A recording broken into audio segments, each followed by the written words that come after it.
Good afternoon, ladies and gentlemen, and we now come to our final presentation for the day, and hoping to pull a lot of the ideas and the fantastic speakers and issues that have been raised in the course of the day.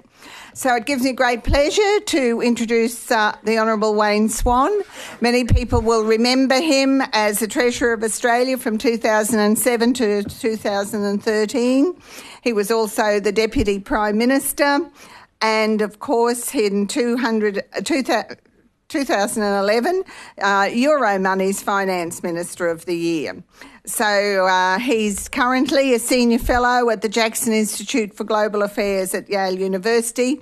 I have to say, I remember his early work, and he reminded me today, that was 2004-5, postcodes, which explored the whole issues around inequality, and I think for many of us laid a basis and gave us a different kind of way of looking at things. So looking to the future, Wayne Swan, the Honourable Member for Lilley. Thank you, Wayne. Well, thanks, Mary. It's great to be back at my old stamping ground here at QUT and just across the road from ALP headquarters as well. So I sort of regard this as headquarters. I want to say a bit today about inequality and the political fallout from it, and where it leaves parties of the centre and the centre-left. I think there couldn't be a better opportunity for the left to win the ideas debate than the economic and social conditions which we're experiencing at the moment.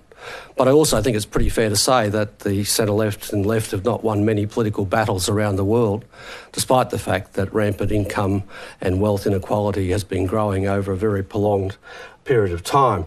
So I want to explore that question today.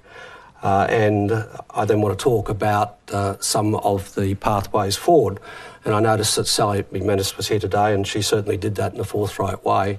And I'm familiar with a number of the points she was making, and indeed I made some to complement that at the recent ACTU Congress.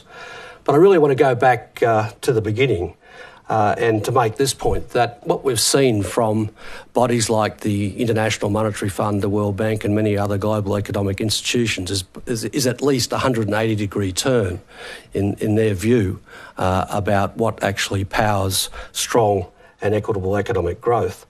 And indeed, it was only last year that the IMF made this point very strikingly, and indeed even made it in the case of the United States in terms of an Article 4 report. And that is that we do ignore the distributional outcomes of globalisation and unfettered market capitalism at our peril. So when a body like the IMF, when I was sort of a student at university where we used to protest at its meetings and regard them as the embodiment of the hard right, can now be out there for a substantial period of time rewriting its advice to both developed and developing world governments about growth models, there has been a fundamental sea change in the way in which they view equitable growth and are now warning that that if we grow more unfairly, it is not only a handbrake on growth, but also a source of polarisation and destabilisation in our political systems. The Governor of the Bank of England, Governor Mark Carney, who I served with, has also got a pretty colourful turn of phrase, and he made this point a couple of years ago, and I think it says it in a different way. He says, just as any revolution eats its children, unchecked market fundamentalism can devour the social capital essential for the long-term dynamism of capitalism itself. And a truer word has not been written about our current economic and social circumstances, particularly across the developed world. Because the rise of rampant income and wealth inequality across the developed world has lifted substantial numbers of people in the developing world out of poverty. But what it has seen across the developed world has been the hollowing out of middle classes and the creations of vast armies of working poor. So this is an economic phenomenon which has been described by what I regard as probably the premier economist on these questions these days, Branko Milanovic, as the greatest reshuffle of individual incomes since the Industrial Revolution. And there are clear political and economic consequences that flow from that. So I was just going to move on and talk about that in the context of what has occurred globally. Now, recently, the populist revolts that we've seen emerge in Brexit, and also the election of Trump have been described by some as being being unforeseeable. I don't agree at all. I think these have been slow motion car crashes which have been emerging for some time. They're neither unprecedented or unforeseeable. So what they are is the culmination of 30 years of trickle-down economic policies which have eroded people's living standards and, as I said before, hollowed out middle classes right across advanced economies. And what they've produced, and this is covered very well in a recent book called A Decline of Western Liberalism by a British author called Edward Luce, very well, and it's a good read for anyone interested in this topic. But as he says, what this trickle-down economics over a 30-year period has produced is a souring mood of dashed expectations across the Western world, and that is very true. And this is best summed up in what is known as Branko Milanovic's elephant graph, which describes the fact that people in the lowest income deciles across the bottom in places like Africa have seen very substantial income gains. And of course, as you go across the income spectrum, those in the middle have done the best, and they are the emerging middle classes in Asia. But then when you move up to the 60, 70 and 80 percentiles, what you see is the massive erosion of living standards in the lower middle classes of Western developed economies. So real income gains as a percentage between 1988 and 2008 have there been organised by income distribution percentile. As I said before, on the left, if you like, the tail of the elephant, big gains, that's people being lifted out of poverty in Africa. You move along a bit, that's many other developed countries where they've done very well. You get to the middle where it's very high and the gains are greatest, that's the Asian middle class. But then you get onto the 75th, 80th and 85th percentile. That's the lower middle class of much of the Western world, who basically went absolutely nowhere during this period that he's dealing with. So those 75th, 80th and 85th percentiles were told that globalisation would deliver higher wages, cheaper goods and the prospects of social and economic mobility that they themselves may have experienced and certainly no longer expect that their children will. What they got was wage stagnation. So this graph points to the essential key challenge across Western advanced economies. How do we provide well-paid jobs for the Western middle class, who have been comparatively the biggest losers from the growth in the global economy over the past 30 years? And this is even more pertinent as we enter the fourth industrial revolution, because there is certainly no guarantee, and I'm not a pessimist when it comes to technology, and I've not been so at any stage in the last 30 years, but I do think there is a real question about the fourth industrial revolution, that we may have a substantial period of time where the job destruction is much greater than the job creation. So I think it's pretty clear for all of these reasons that we do need a fundamental change in direction. And this is all the more so because here, what we've seen with the Turnbull government is that they are putting forward an even purer form of trickle-down economics than was one that was advanced by Tony Abbott, or indeed in many cases has been advanced by many others across the developed world. Their $65 billion unfunded corporate tax cut has got to be, the biggest dash of trickle-down you could add to a tax to the social safety net, deregulation, and all of the wage suppression that has accompanied their other policies. So essentially, what we've got from them in only a relatively short period of time, over 4 years, is a recipe for even greater inequality. And as we know, inequality is something that eats away at the heart of society. And all of the points about that are made there in the slide. But what I'm just showing you there is the comparison between the top 1% and the top 10% in Australia and in the United States. So you can see there's still a vast difference in terms of income concentration between Australia and the United States. But it shows you how badly we could go if we don't turn back from the American road of trickle-down on which this current government is so intent in delivering. Because what we do know is that the inequality that comes with the top 10% getting close to 50% of all income is that the living standards of others, the great mass of people, are eroded. And when that happens, people get surly. The truth is that we in Australia have done a lot better over the past 30 years than just about any other developed economies. We've done, until recently, that is. What this graph here shows is Australian exceptionalism, which is constantly washed over in parts of this debate with descriptions of the Hawke and Keating governments as being somehow neoliberal and as bad as the rest of them. This graph here is a great tribute to the policies of the Labor Party over the last 40 years, because what it basically says for this particular period here, 20-odd year period, that median household income in Australia in this period increased by 50%. In the United States, it did not move. And in the United Kingdom, it's about halfway in between. We were talking outside before and talking about Hanson. Roger was saying he's writing a book on Hanson. Well, the fact is this. The difference between Australia only having 1 or 2 or 3 Hansons in the Senate and America having Donald Trump in the White House is 30 years of real wage increase in Australia and no real wage increase in the same period in the United States. That is entirely the difference.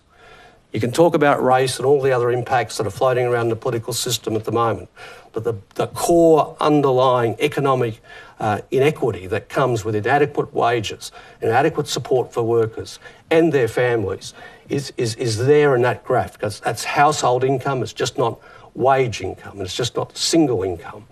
And it shows a remarkable difference between this period, and may also explain why the Labor Party has actually been in power for half the period of the last 40 years and has done better than just about any of the other Labor parties and or social democratic parties across the world during that period.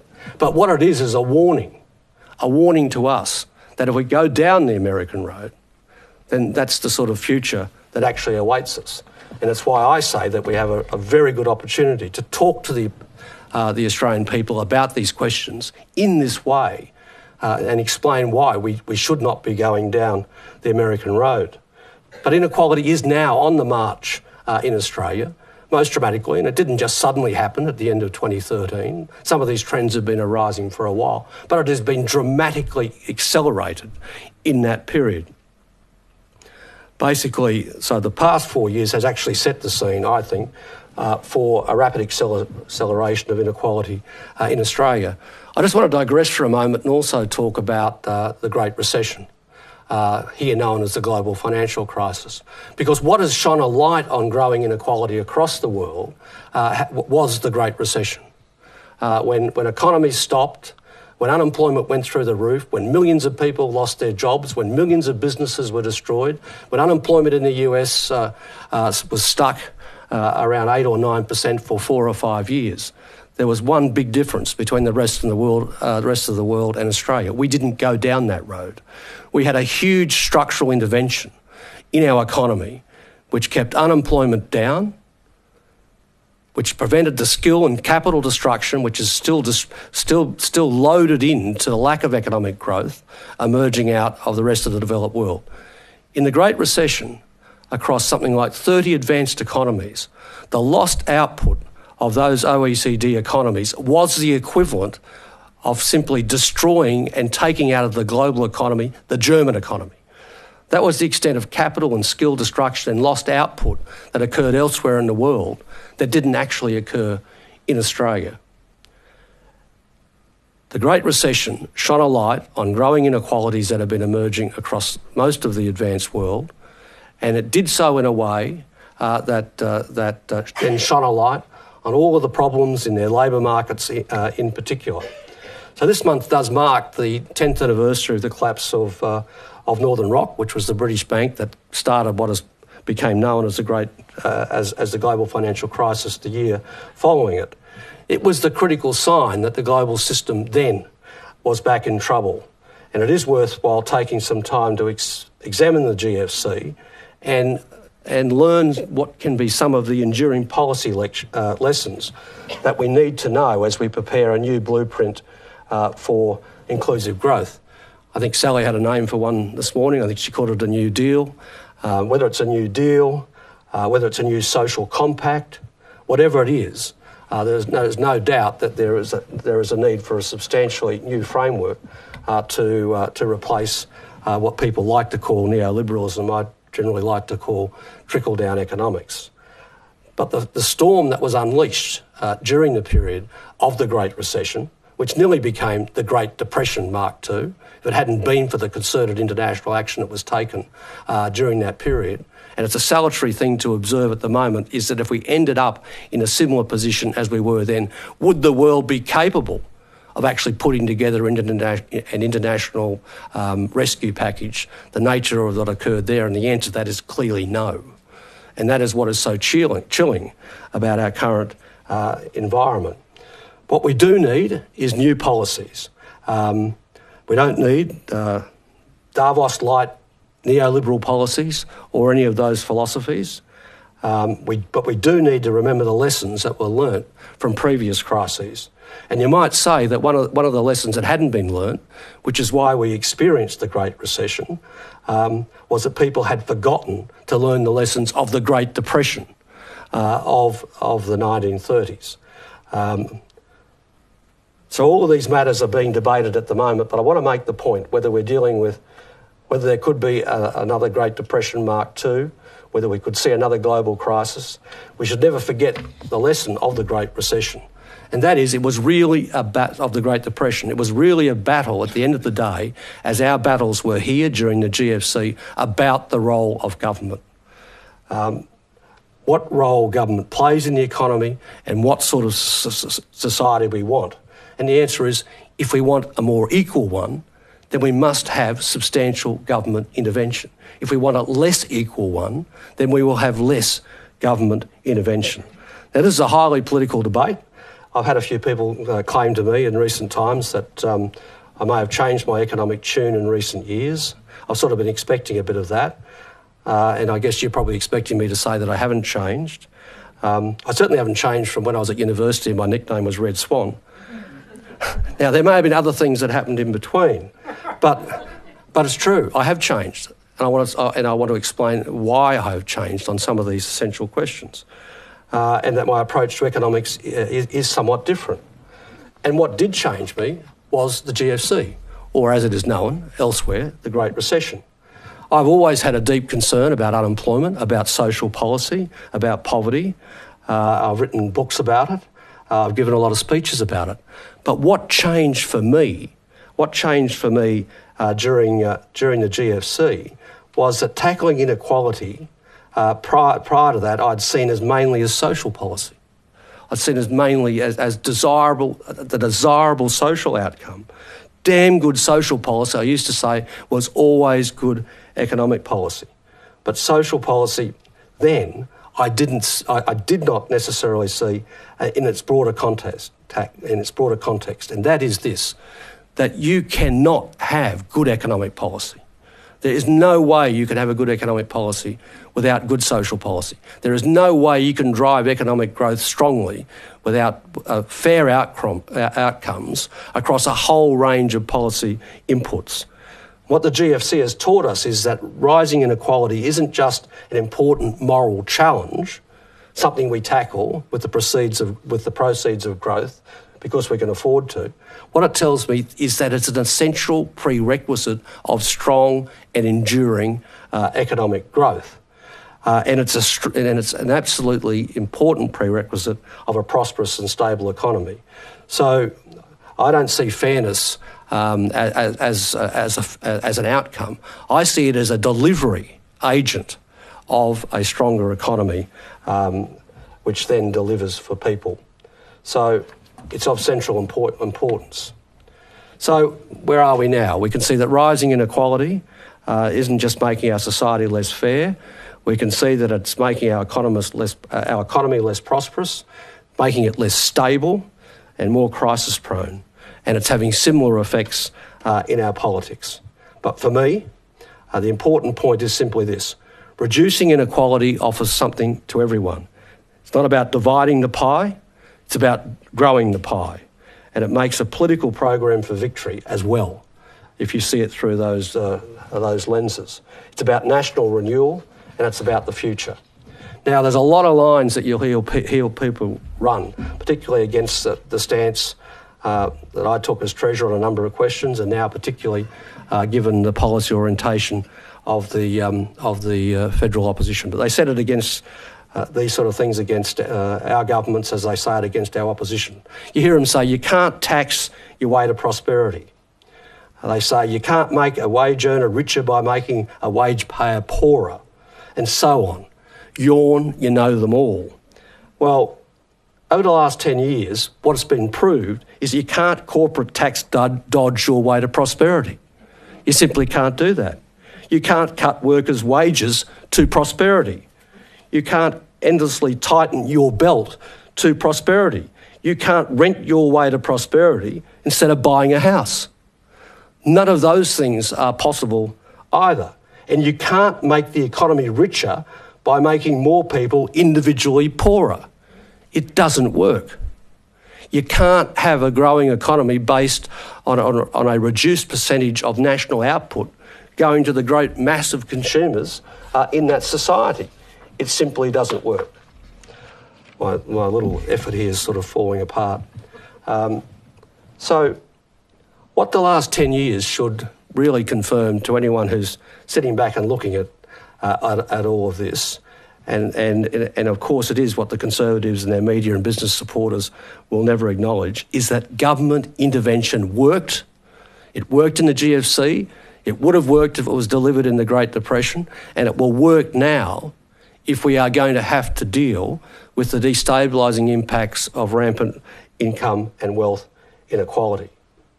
But of course, the Conservatives never changed. They never changed their spots. They're still running around the country claiming that the government should not have intervened during the GFC. And when they say that, they're really telling us that they would have rather have had mass bankruptcies, mass unemployment. There's even members of the Business Council who, I think some here may sit with it from time to time, who sit down and say, I wish we would have had a recession. It would have dealt with a lot of those problems in our economy. The fact is, we came through the global crisis by choice, not by chance. And as a result of avoiding a recession, we are in a far better position than any one of these other countries, the advanced OECD countries, to deal with these questions. I won't go through too much of the GFC stuff because I want to leave plenty of time for questions. So I'll just see what more I've got here. So, but we are now experiencing the hard edge of change. That graph there shows a marked decline in the labour share of national income. It's happening everywhere in the world. It's happening here, and it's accelerated dramatically. Now, the inequality isn't the only explanation of why that's happening. There's a whole lot of technological change and production process changes that are in there. But nevertheless, it tells you a pretty alarming story. The day after the budget this year, I picked up the Financial Review. There was this sort of really big headline, about wage explosion. And I go to the front of the fin and I said, a senior government source, which of course the day after the budget always means a treasurer, I'd know, says what Australia really needs is a wage breakout. Now, so when you've got someone as, basically as Neanderthal as Morrison, who in his wilder moments when he's tearing what's left of his hair out about the economy, can say off the record to the Fin Review that the problem in Australia is the level of wage growth. There's a big problem about the level of wage growth. The share of income going to employees is at its lowest level in almost 60 years. So we do need, as Sally said this morning, we do need a new deal. We do need a substantially new deal across more areas than that, but they're a pretty equal summary. You've got to move to a much stronger stance on levels of unemployment. and that means much more robust fiscal and monetary policy. You've got to do a lot of things, which Sally would have spoken about today, to strengthen the voice of working people. We've got to do a lot more in the area of codifying corporate excess, of taming corporate excess. We've got to do a lot more about making our tax system more progressive. I don't have time to go through all those today, but I think they're four key pillars of a new deal, if you like, a comprehensive economic agenda for inclusive economic growth. I just want to spend a little bit of time talking about one that doesn't get as much publicity, but which is very close to my heart, and that is the excess of corporate Australia, the arrogance they use in the deliberation of their power, their completely destructive approach to policy making, and their rent seeking, which knows no bounds. So I've been doing a bit of a work, and it's just interesting as I've been working on this, the crisis at the Commonwealth Bank has emerged, that the head of the Business Council has basically effectively been sacked from the board of BHP. And the fact is that if you look at corporate boards in Australia, they are the least accountable group of anyone in the country to anyone, let alone their own shareholders. I had a friend pull out the ASX 200. If you look at the ASX 200, there are something like 1,500 positions in total. Over a 10-year period, only 15 directors were removed. So think about that in political terms. That's 3 parliamentary elections, that's 9 years, and only 15 people over 3 elections lost their seats. So there is a lack of accountability in corporate Australia. It was revealed directly when the Bank board was found to have not even known that their premises had been publicly raided by the Australian Federal Police last year. But when all this hit the deck, and of course this is all associated with obscene executive salaries, generally taken by 2 of the people I've just mentioned, when this hit the deck, they said, they had already ticked off privately on the bonuses for all the senior Commonwealth Bank executives. When all this went public, they took their bonuses away, only after it became public. If you're the chief executive of the Commonwealth Bank and you've earned at least $55 million over the last 5 or 6 years, does a loss of $2 million mean that much to you? So there is a very substantial agenda which is part of putting together some accountability and credibility in the private sector on these questions of how we are not short-term profit-orientated, we are long-term investment-orientated, and how they have a responsibility to the communities in which they work. So there's a very big agenda, whether it's in industrial relations, whether it's in taming corporate excess. I could do a whole 2-hour session on the need of progressive taxation, both international and national, as part of the solution to many of these questions. But they are all policy directions which are very familiar to people in this room. They are all winnable politically over time if we're not silly about how we go about it. And they are all capable of being turned into an agenda which is not only traditional Labor but one which will serve the country well. I'll finish on these words. I was in the United States 3 or 4 weeks ago, and I went there for a variety of reasons, but particularly to do a bit of an evaluation of the election outcome. And I came back, frankly, quite depressed. I'd gone there with, I think, the view of most people that that it was probably just a wake-up call, that after people had had a look at Trump for a while, then it'd probably go away and the political system would revert to normal. I came back thinking it was probably more like the 1930s. That this might just be the beginning of a very long period of conflict and very, very bad politics. We've done a great job of staying out of all of that in Australia, by and large, except for the fact that in the last half a dozen years, the Liberal Party of Australia has been taken over by the extreme right wing of the Republican Party in the US. But we as a party here are essentially where we've been in terms of a policy formation and an attitude formation. And the great news is it's where we need to be now. Thank you.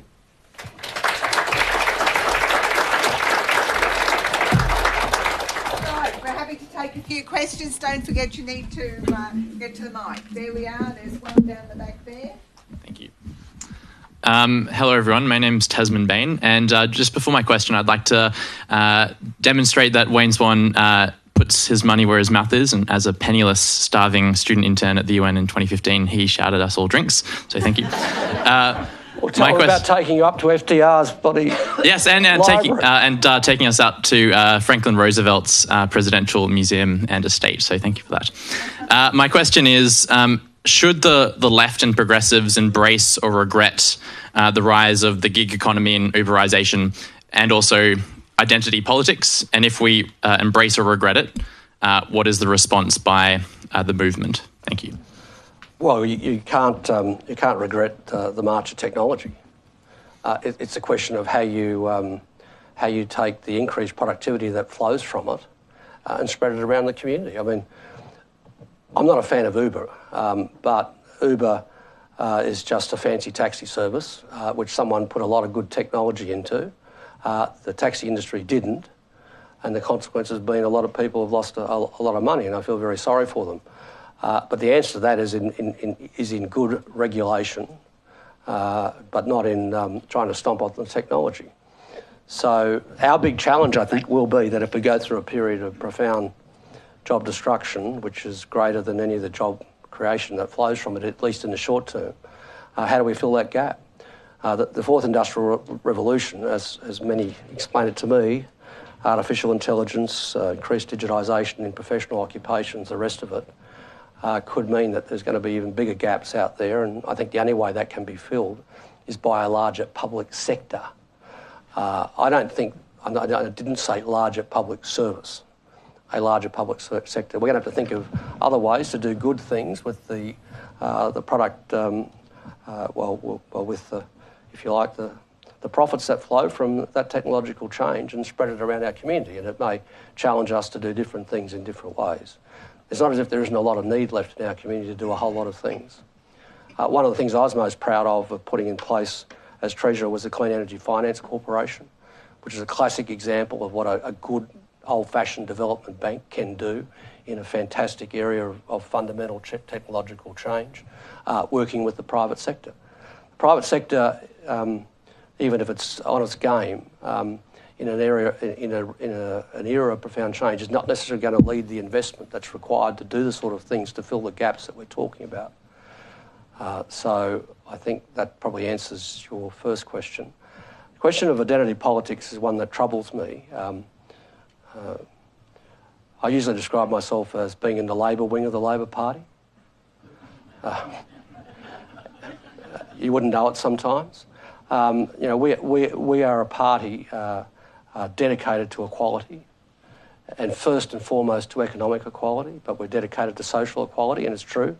You can't really separate economic and social equality, but the more and more people do, and the more the right seeks to exploit that by dividing the community, that we do run the risk of losing the message that comes with our economic equality message.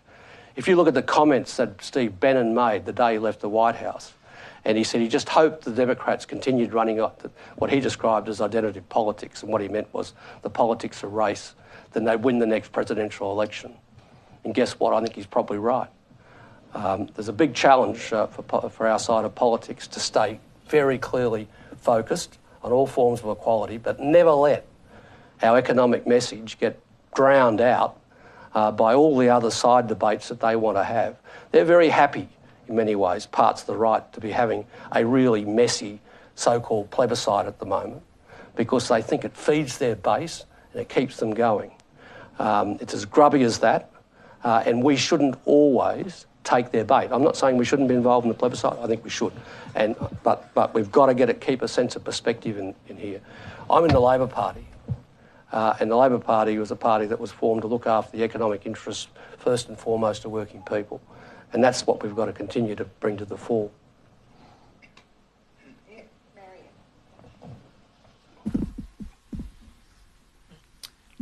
Thank you. Excuse me. Thanks very much, and thanks for your presentation speech. words of wisdom, I think, this afternoon. And, you know, I think the stimulus package was fabulous, but a lot of people criticise that period and say the only reason Australia got out of it was because of China. Yes, I know. And so I want to know what you say about that. You know, what's the response to that? Well, it's bullshit. I need more than that. No, well, I've given a couple of speeches about this in detail, including I had a bit of the detail in the speech I gave at the press club last, what week was it? Week before last. But the answer is it wasn't China that got us out. The next minerals boom arrived at about 2010 or late 2009, so there's this huge gap that sits in the middle. There's no doubt that the mining boom helped us get through what was a really, really bumpy ride for 4 or 5 years, but it didn't stop us from going into recession. We would have went there with everybody else. We conducted some polling on this question because I've probably copped my fair share, along with Kevin, for all the so-called alleged misdeeds and wastage and all the other bullshit they carry on with about what happened with the stimulus. The stimulus was the most efficient, effective package mounted anywhere in the world by any government. And that's not me saying that, that's the OECD, that's the IMF, that's everybody else. But their central objective was to demonise the role of government, the intervention I was talking about before. And to do that, you've got to demonise deficit and debt. I've noticed he's walked back now. He's suddenly discovered there's good debt.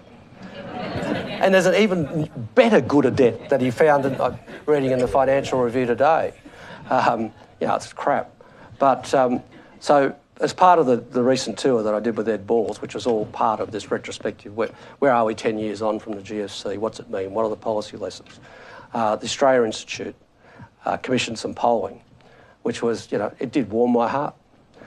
So on the critical question, did people believe that Australia would have went into recession without the very substantial stimulus that Labor put in place? 62%. 62% across Australia, including 52% of Liberals. They then went through a series of questions which got harder and harder and more prejudicial to our case and better for the Liberals. And we still beat the Liberal vote in every one of them, including borrowing and using debt to create jobs. So, what we've seen is a massive political, ideological campaign against deficit and debt to remove us from government. And the key to that was to demonise every aspect of the stimulus and to poo-poo it and to rubbish it. And basically, it has not been bought. It's been bought by the political class, and it's in the political class's head. It's not been bought by the average person, which is quite encouraging. One here, and right, yes, Cassandra. Oh, great. Wayne, when you sort of talked about your change in thinking, that's sort of where you actually really see the mutuality of social policy and economic policy. And I think that is definitely, it's quite a significant shift across a lot of different quarters about it. So I was just we talked about the GFC and, the significance of the economic stimulus, but that in budgetary terms since then, we've had this sort of, constraint on spending, and we know there's been particular parts of the social protection system that's been particularly affected by that. And so in sort of building up a next stage of an agenda around the economy and the social agenda, and picking up also on the debates that have been on today around work and the different kinds of paid work. Where have you got to in your thinking about the redesign of the social protections beyond the adequacy question of, the unemployment payment? I don't buy universal basic income. No, so that's complete crap. Yeah. Just interested in you expand on where you think we could explore some redesign. Well, I think anything that rewards work is good. I think we can do better on adequacy, and we have to do that.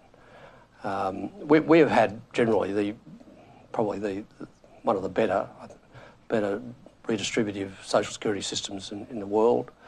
But I think the way in which work is changing, and particularly this trend to part-time work, is going to challenge the design of some of our systems. I prefer to see that problem dealt with in the employment system, and that people weren't working necessarily part-time but full-time. Just recognising that for a range of reasons, people won't always be able to be in full employment anyway. I mean, we need a sort of that social protection part of, in terms of, addressing inequality. No, but they mightn't be able to be in what we regard as full-time, full-blooded employment, but there may be many other things they can be doing, for a decent return.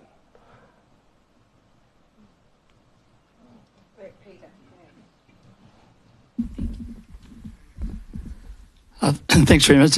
Over the time, I see more evidence of the polarisation of the media, both in the selection of what they're reporting and in the way they report it. And we've got Trump saying fake news ignore, New York Times, Washington Post, and you pick up major outlets and you wouldn't know the same events have occurred in the way they talk about it. I guess my question to you, what do you see as the role of the media in shaping public sentiment and policy in the future? Well, I mean, the biggest part of the polarisation that we've seen is that the media has stopped being the fourth estate. We always, it's always called the fourth estate. We had, the executive, the legislature, the judiciary, and the media, the fourth estate. They ceased playing that filtering, fact-checking role many years ago. I wouldn't give you two bob for any of the established media in terms of fact-checking. And this is one of the reasons why politics is in such an ugly place, because people are fed a diet of made-up stuff. It's where most of the climate change denialism comes from. So we're in an environment where it's imperative for parties on our side of politics to be constantly getting our messages out, not through the established media. I mean, do your best in it, but don't count on it. I mean, that figure I gave you before, given the way in which the stimulus was treated in the established media, anyone would have thought that 62% of Australians thought it was the right thing to do? I wouldn't have thought it was anything that high. We've got to find ways of getting our message out, and fortunately, in some ways, social media does that, but that's just capable of being, hijacked and used by our opponents. But that's all we've got. But the other thing we've got is people power. We've got to get out and just talk to people. That means new modes of organising, which can be greatly facilitated by social media. In fact, social media, I think, its greatest strength is as a campaign organising sort of device. But if we sit back waiting for the established media to give us some sort of truth and justice, it ain't going to happen. We've got to fight these battles, in the lecture theatre, at the pub, at the sporting clubs, down the road. That's the only way to do it. There's a couple of questions there, one there, and was there someone else behind you, or the lady behind you? Wayne, the high level of personal debt and the housing boom, is it going to bust this year or next year? Well, I don't think so. The high level of debt is largely held by people with a high level of assets, because anyone who's got mediocre incomes can't afford to actually take on a lot of the debt. I hope our regulators have been good. I mean, on the eve of the last global financial crisis, there was a subprime issue starting to emerge in Australia, but it didn't actually happen. I think the real threat to anyone's debt is their level of employment. And the real challenge in Australia would be if we had a substantial employment setback. We have an employment setback happening right now in the massive deficit of hours worked that people want, which is one of the reasons why our economic growth is so sluggish, and a lot of the consumption is fairly ordinary. But I think the real threat to Australia it lies in what happens in unemployment. I think the regulators did a good job, probably a bit late, getting in with all of the controls on investor housing. That's taken a long time to slow down, but that has happened. It's been done reasonably effectively.